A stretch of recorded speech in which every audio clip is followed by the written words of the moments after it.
Mukaro mwanga.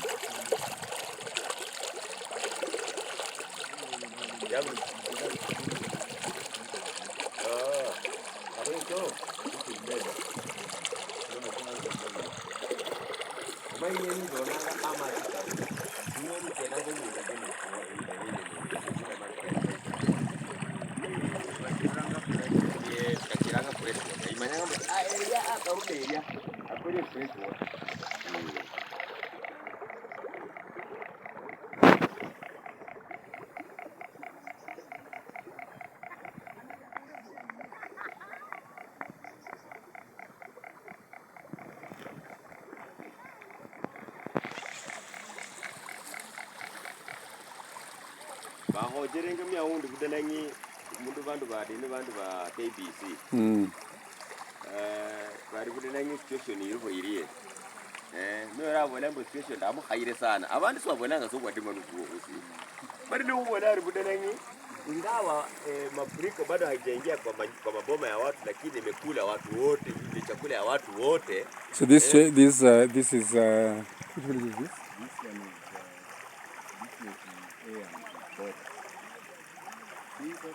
Umeongea kwa project ama umeongea kwa sublocation kwa nini kwa village?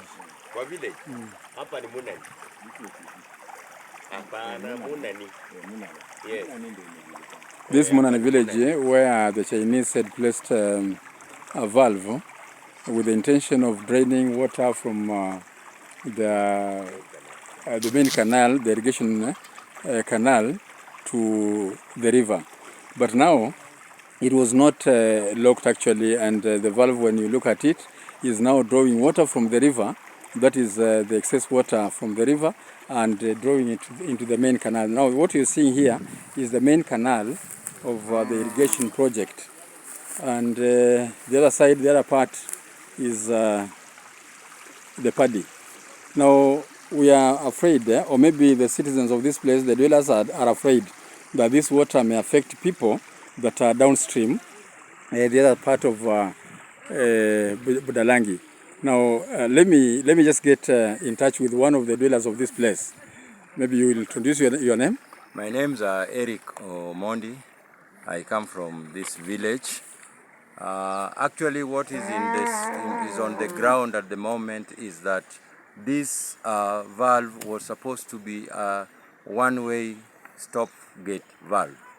And this valve project, the stop side should have stopped the river from the flooding sides towards the river coming into the mainland.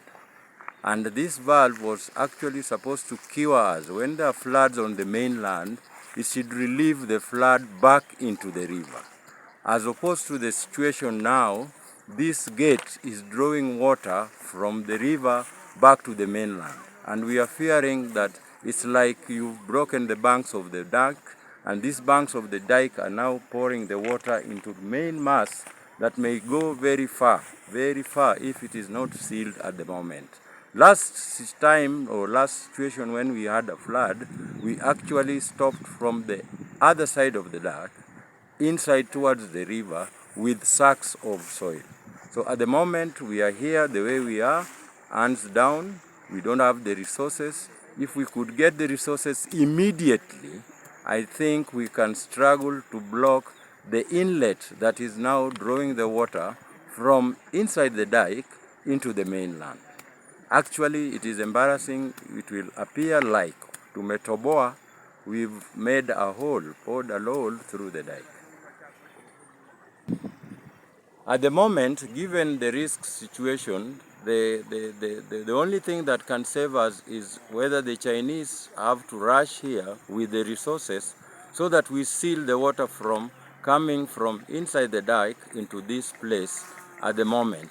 Then once this is over, kindly they should finish the other side of the dyke to complete this project.